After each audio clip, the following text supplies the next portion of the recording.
और जी, जिस तरह ब्रेंडन मैकलम और बेन स्टोक्स ने पहले भी कहा है कि एंटरटेनमेंट फर्स्ट का प्रेरोगेटिव है उनका, और वो सबसे पहले एंटरटेन करना चाहते हैं, और that's the first and foremost thing. उसके ऊपर तो वो फिर से उतर आए, मगर रिजल्ट फिर से उनके हाथ में ना आ सका। अब वो 2-0 डाउन है एशेज में। और जिस तरह की बातें हमें सुनने को मिली थी पहले टेस्ट के बाद इंग्लैंड के अपने कैंप से, उनके फास्ट बॉलर्स ने आर्टिकल्स लिखे, ऑली रॉबिन्सन, जेम्स एंडरसन, फिर कुछ मैकलम की भी बातें सामने आई कि उनको लग रहा था जिस तरह वो जीत गए हैं पहला मैच। आई थिंक इस दफा सेंटिमेंट थोड़ा फर्क है, क्योंकि 2-0 डाउन एशेज की सीरीज में, जो कि इंग्लैंड के लिए सबसे इंपॉर्टेंट टेस्ट सीरीज है, आई थिंक इसको इतना लाइटली नहीं लिया जाएगा और आपको शायद कुछ चीजें फर्क अब थोड़ी सी नजर आए। अच्छा, ये बताएं कि जो एंटरटेनमेंट का उनका फॉर्मूला है, कहीं ना कहीं पे ये तो पिटता हुआ नजर आ रहा है इस एशेज में, और इस एशेज की अगर बात की जाए तो अगर ये इनके हाथ से निकल गई तो फिर तो बहुत शोर और गुल होगा। आपको पता है कि इंग्लैंड मीडिया जो है वो क्रिकेट के हवाले से बड़ा टची है। देखें, शोर तो ऑलरेडी काफी मच रहा है। अगर आप इंग्लिश मीडिया को देखें तो हर तरफ चारों कोनों में आर्टिकल छप रहे हैं, और सारे जो हैं तनकीद भी कर रहे हैं। और मतलब एक हद तक आपको ये भी कहना पड़ेगा कि देखें, अभी 15 टेस्ट में 11 तो जीती है बेसबॉल, तो उनको थोड़े लीवे भी देनी चाहिए। बट मसला ये आ जाता है कि हमने ये देखा कि वो अपने आप को ना क्वेश्चन नहीं करना चाह रहे, वो प्रोसेस को बिल्कुल भी क्वेश्चन नहीं करना चाह रहे। वो कह रहे हैं कि बस हम अटैकिंग खेलेंगे और यही हमारा मंत्र है और हम इसी तरह जीतते जाएंगे। वहां पे मुझे थोड़ी फ्लॉ नजर आ रही है, क्योंकि अगर आप किसी चीज से क्वेश्चन नहीं कर पाते ना, तो फिर आप अपनी मिस्टेक्स को एड्रेस नहीं कर पाते, और वो फिर एक बहुत विशियस साइकिल है जिसके अंदर आप इंप्रूव नहीं कर सकते। अच्छा, इसकी वजह क्या है? इसकी वजह क्या है कि बिल्कुल चेंज नहीं हो रही? हम जब भी मीडिया टॉक्स के ऊपर देखते हैं, बेन स्टोक्स को देखते हैं या फिर उनके कोच को देखते हैं, तो वो तो बेसबॉल को बिल्कुल चेंज नहीं करना चाहते। इसकी क्या वजह है? क्योंकि अब तो कहीं ना कहीं पे ये न्यूट्रलाइज तो कर दिया ऑस्ट्रेलिया ने, इसको न्यूट्रलाइज कर दिया बिल्कुल। मगर अगर आप एक पहलू से देखें तो इंग्लैंड अभी 2-0 अप भी हो सकती थी इस एशेज के अंदर। पहले मैच में वो 2 विकेटों से रह गए, वो 2 विकेटें उनको लेनी चाहिए थी। और इस मैच में अगर आप देखें तो 325 का स्कोर किया पहली इनिंग्स में इंग्लैंड ने, जहां पे वो 188 फॉर 1 थे। और फिर शॉर्ट बॉल के खिलाफ बस वो मार धाड़ ही लगाते रहे। थोड़ी सी सेंसिबल बैटिंग कर लेते, शायद 50-60 रन वहां ज्यादा कर जाते और ये मैच जीत जाते, तो ये भी उनकी गिरफ्त में आ सकता था आराम से मैच। तो मेरे हिसाब से इंग्लैंड ने थोड़ी बेवकूफ क्रिकेट खेलकर इस मरहले तक वो पहुंचे हैं कि वो 2-0 डाउन है। बट मूविंग फॉरवर्ड थोड़ी सी स्लाइट ट्वीक्स के साथ अगर वो इसी तरह अटैकिंग ब्रांड ऑफ क्रिकेट खेलते रहें और फंकी फील्ड सेटिंग्स अपनी बरकरार रखें और ऑपोजिशन बॉलर्स को सेट ना होने दें, सारी अच्छे एलिमेंट्स हैं। मगर बेवकूफी नहीं करनी चाहिए ना आपको, कि अगर वो ऑपोजिशन शॉर्ट बॉल कराई जा रही है, प्रिवेल करनी चाहिए, क्योंकि इस तरह की बेवकूफी करेंगे तो फिर ऑस्ट्रेलिया जो है वो मैच भी ले जाएगा और फाइनल भी हो सकता है। बिल्कुल। और वही बात है ना कि जब आपको इतनी शॉर्ट बॉलिंग करानी शुरू कर दी उन्होंने और आप अच्छे सेट जा रहे थे, तो आप उस जाल में क्यों फंसे? आप डक कर लेते, आप लीव कर लेते, आप देख के शॉट मार लेते थोड़ा सा, सिर्फ पर्टिकुलरली शॉर्ट बॉल पे।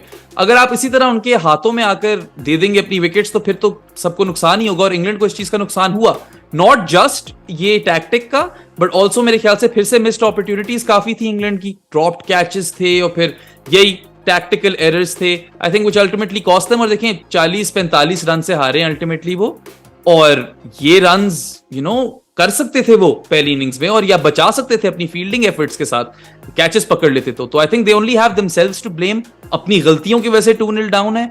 और मैं ये देखने के लिए काफी कीन हूं कि अब आगे जो 3 टेस्ट रह गए, क्या अपना फॉर्मूला बदलते हैं, क्या कोई फर्क तरीके से खेलते हैं, या अपने इस करंट तरीके में कोई ट्वीक लाते हैं, या बिल्कुल ही इसी तरह बिल्कुल अपनी मिस्टेक्स को इग्नोर करते हुए आगे चलते जाते हैं, जो कि मेरे हिसाब से इतनी वाइज चीज नहीं है। अच्छा, ये बताएं कि अब स्ट्रेटेजी क्या होगी, क्योंकि अब हमने देखा है कि इंग्लैंड कहीं ना कहीं पे बैटिंग में भी परेशानी उसको है, फिर बॉलिंग में अब उसको परेशानी लायक है, क्योंकि जिमी एंडरसन जो उनके स्ट्राइक बॉलर हैं, जो बहुत ही अच्छे परफॉर्मर हैं, वो भी परफॉर्म नहीं कर रहे। बहुत सारे और भी मसाइल हैं, तो इंग्लैंड के मसाइल किस तरह हल होंगे? देखें, एक तो मार्क वुड को लाना पड़ेगा। yes, आई डोंट नो किसकी जगह आएंगे वो, शायद ऑली रॉबिन्सन की जगह आ जाएंगे, क्योंकि ऑली रॉबिन्सन को बड़ा अच्छा परफॉर्म कर रहे हैं, 80 भी नहीं है, लेकिन अच्छा परफॉर्म कर रहे हैं, मैच में अच्छा थे वो। ऑली रॉबिन्सन की अच्छी परफॉर्मेंस है, इसमें कोई शक नहीं है। शायद जिमी एंडरसन को एक रेस्ट देते हैं, क्योंकि 5 के 5 टेस्ट तो आप उनको खिला नहीं सकते, फॉर्म भी नहीं लगी हुई उनकी बिल्कुल भी।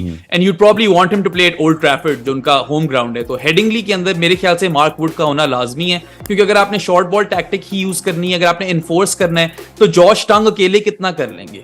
आपको मार्क वुड लाने पड़ेंगे, उनके लिए थोड़ा सहारा मिल जाएगा। बाकी हमें ये पता है कि मोइन अली की उंगली काफी बेहतर हो गई है, तो we are expecting him to play at Headingley. उससे इंग्लैंड की बैटिंग जरा ज्यादा डीप हो जाती है और बॉलिंग में एक और स्पिन का ऑप्शन आ जाता है। तो I don't think in terms of like team changes ज्यादा होंगे, बस ये 1-2 ही होंगे बॉलिंग में। बैटिंग में मेरे ख्याल से कोई छेड़खानी नहीं करेगी इंग्लैंड। और ऑस्ट्रेलिया इस वक्त जो है उनके लिए भी काफी बड़ा सवाल है कि क्या वो स्कॉट बोलैंड को खिलाएंगे हेडिंगली में या नहीं खिलाएंगे, क्योंकि मिचेल स्टार्क ने तो काफी अच्छी परफॉर्मेंस दे दी है। एग्जैक्टली। और तो नेथन लायन भी जो है वो आपको पता है इंजरी का शिकार हो चुके हैं, तो उसका भी तो कोई मुतबादल सोचना पड़ेगा ऑस्ट्रेलिया को।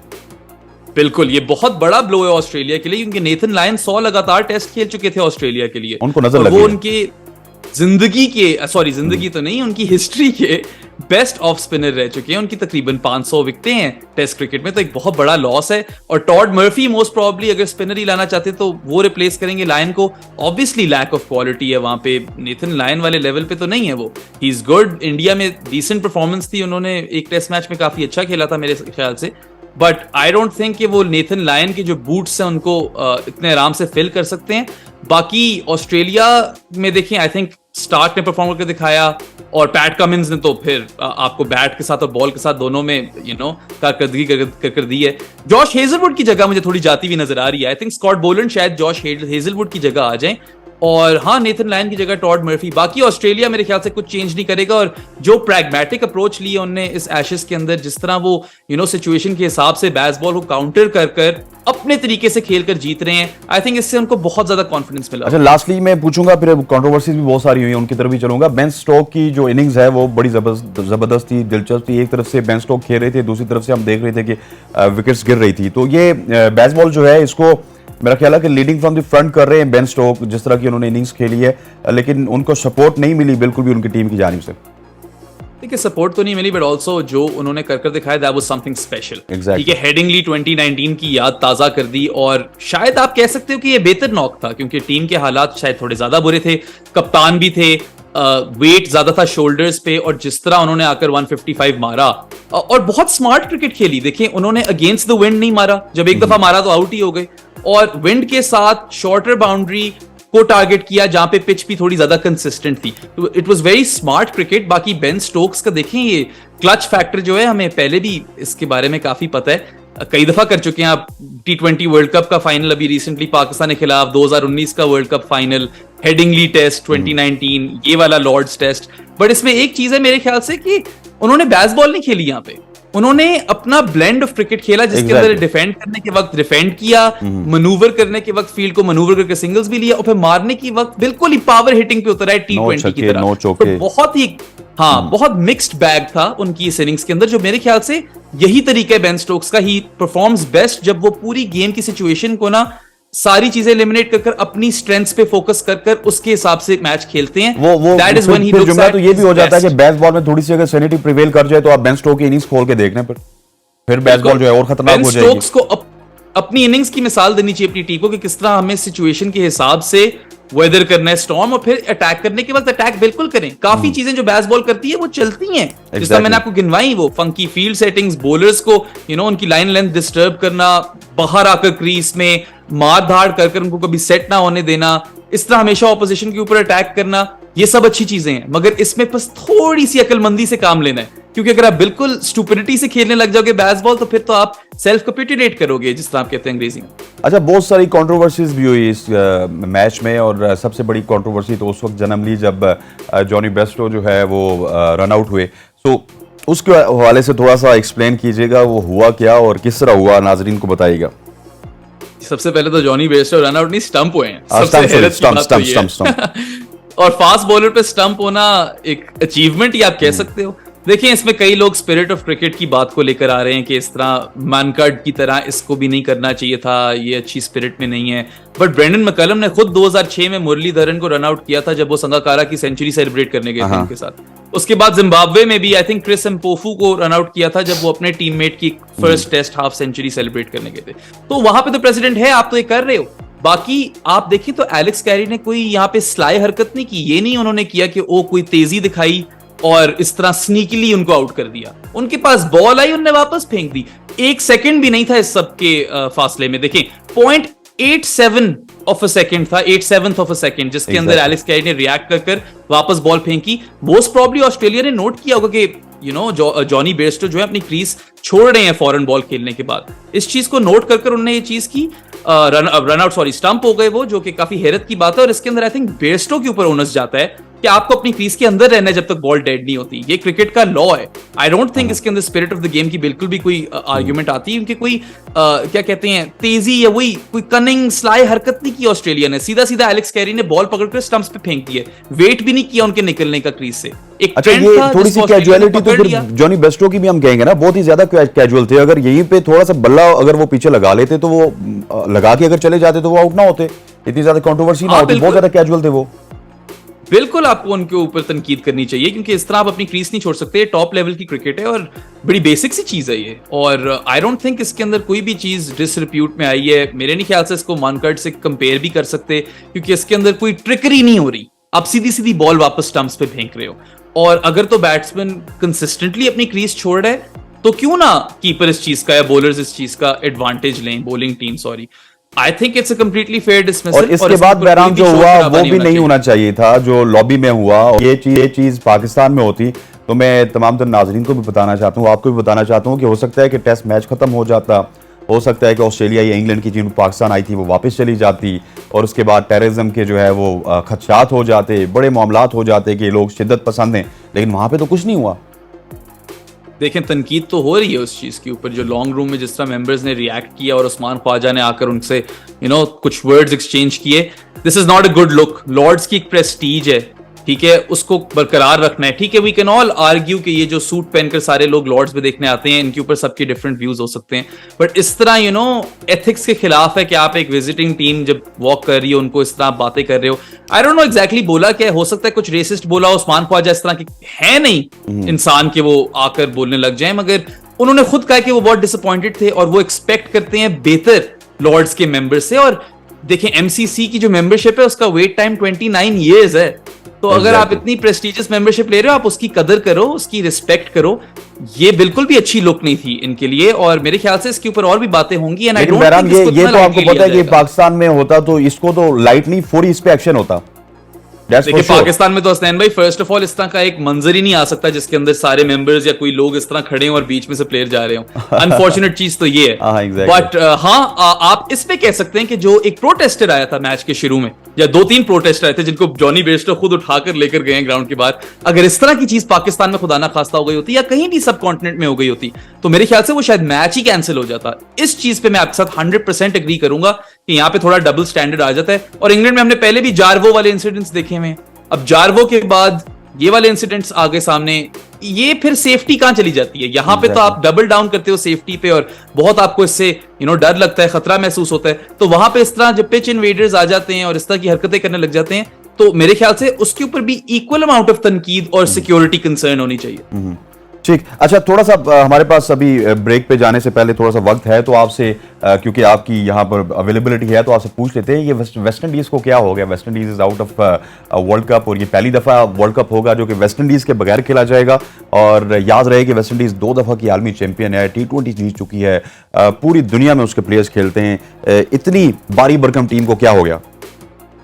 अच्छा, मुझे लगा शुरू में आप मुझसे पूछेंगे कि मिचेल स्टार्क वाला कैच था कैच के नहीं। पर चलिए वेस्ट इंडीज की थोड़ी बात कर लेते हैं। मेरे ख्याल से there are number of factors at play over here. कोई एक आधी चीज की वजह से वेस्ट इंडीज का ये डाउनफॉल या स्लाइड नहीं आई। आई थिंक सबसे पहले तो इनका बोर्ड काफी कमजोर है, प्लेयर्स के साथ अच्छे ताल्लुकात नहीं है, प्लेयर्स वेल पेड नहीं है, उनको फ्रेंचाइज लीग्स में ज्यादा पैसे मिलते हैं, तो उस तरह की कोहीजन बिल्ड नहीं हुई हुई बोर्ड और प्लेयर्स और पूरी मैनेजमेंट के साथ। डैरन सैमी भी नए कोच थे, और वेस्ट इंडीज में आप देखें तो बेस्ट रिसोर्सेज भी नहीं यूज हुई। एवन लुइस मेरे हिसाब से शानदार तेज तरीन लिमिटेड ओवर्स ओपनिंग बैटर थे। जिस टाइम वो आए थे लग रहा था क्रिस गेल के ये एयर टू द थ्रोन होंगे, जिस तरह आप कहते हैं। तो उन्होंने एक भी ओडीआई या लिस्ट ए मैच नहीं खेला जुलाई 2021 से। ये गलत है, इस तरह नहीं होना चाहिए। आपको अपनी बेस्ट रिसोर्सेज यूटिलाइज करनी चाहिए। और हाँ, अब आप देखें तो आप ये नहीं कह सकते कि कोई ज्यादती हो गई इनके साथ। ठीक है, मैं ये मानता हूं कि 10 टीम वर्ल्ड कप में काफी लोग मारे जाते हैं और ग्रोथ ऑफ द गेम के लिए ज्यादा टीमें होनी चाहिए, but West Indies ultimately lost to Zimbabwe, Netherlands and Scotland. अगर आप इन 3 मैचेस 3 टीमों से हार रहे हो जो कि आपसे कमजोर देखी जाती हैं, तो फिर आप ही जिम्मेदार हो इसके लिए। आप फिर डिजर्व नहीं करते वर्ल्ड कप खेलना, क्योंकि अच्छा, वो डिजर्व तो बिल्कुल भी नहीं करते, क्योंकि बहुत सारी ऐसी टीमों से हारे हैं, क्योंकि आगे तो जाके उनका फिर बहुत ड्राउना जो है ना वर्ल्ड कप हो जाता अगर वो आगे किसी तरह पहुंच जाते। आखिर में मैं छोटी सी चीज़ ये पूछूंगा कि वेस्ट इंडीज़ के जो प्लेयर्स हैं, आपको पता है पूरी लीग की दुनिया में बड़े मशहूर हैं, आईपीएल में खेलते हैं, पीएसएल में खेलते हैं और भी बड़ी दुनिया में खेलते हैं। तो कहीं ना कहीं पे ये हमारे जैसे मुल्क के लिए या बाकी मुल्कों के लिए एक वेकअप कॉल भी है कि अपने प्लेयर्स को थोड़ा सा लिमिटाइज किया जाए लीग क्रिकेट से, क्योंकि अल्टीमेटली इसका जो इफेक्ट है वो नेशनल क्रिकेट में आता है। मेरे ख्याल से फॉर मोस्ट कंट्रीज आपका पॉइंट वैलिड है, शायद पाकिस्तान के लिए वैलिड नहीं, क्योंकि पाकिस्तान में जो सेंस ऑफ प्राइड और नेशनलिज्म है और जितना सीरियसली प्लेयर्स लेते हैं यहाँ पे नेशनल टीम को रिप्रेजेंट करना, आई थिंक यहाँ पे आपको वो चीज नजर नहीं आएगी। यहाँ पे इवन दो लोगों को मिलेंगी अपॉर्चुनिटीज, वो जाएंगे खेलेंगे लीग क्रिकेट, अगर तो पाकिस्तान के लिए खेलने का मौका हो, आई थिंक उनकी जहां तक मैं समझता हूँ वास्ट मेजोरिटी की प्रायोरिटी पाकिस्तान खेलना ही होगी। मगर वेस्ट इंडीज में आप ये पॉइंट रेज कर सकते हैं कि क्योंकि उनको फाइनेंशियल सिक्योरिटी कहीं और से मिल रही है, बोर्ड के साथ मसले चलते हैं, कोई कोहीजन है नहीं, कोई डायरेक्शन है नहीं, और ये कुछ अरसे से चल रहा है, ये कोई नई कहानी है नहीं। तो अब नॉक ऑन इफेक्ट आपको ये नजर आता है कि अल्टीमेटली वो वर्ल्ड कप क्वालिफायर्स में तीन कमजोर, अपने से ज्यादा कमजोर टीमों को जो दुनिया को लगता है उनसे हार कर बाहर हो गए हैं। तो I think this is a wake up call for them more than anyone else. उनको देखना है कि वो किस तरह अपनी ओडीआई क्रिकेट को खास तौर पे बेहतर कर सकते हैं, और पाकिस्तान को मेरे ख्याल से इससे इन पर्टिकुलर डरने की इतनी जरूरत नहीं है, क्योंकि हम तो आईपीएल भी नहीं खेलते और यहाँ पे वैसे ही वही sense of pride and nationalism जो है थोड़ी ज्यादा है, लोग सीरियसली लेते हैं मुल्क के लिए खेलना यहाँ पे, आई गेस थोड़े वेस्टर्न नेशंस। ठीक हो बट गया। हाँ, बाकी वेस्टर्न नेशंस जो हैं जैसा न्यूजीलैंड वगैरह हो गए, इन सब के लिए खतरा हो सकता है। ठीक है बैराम, आपका बहुत बहुत शुक्रिया। बैराम काजी हमारे साथ मौजूद थे एशियस के ऊपर। बाकी अलावा हमने वेस्ट इंडीज़ के हवाले से बात की, वेस्ट इंडीज़ जो कि वर्ल्ड कप से बाहर हो चुका है। यहाँ पर वक्त हुआ चाहता है एक छोटी सी ब्रेक का, ब्रेक के बाद वापस आते हैं तो डिस्कशन को एक नए मेहमान के साथ कंटिन्यू करेंगे। Stay with us.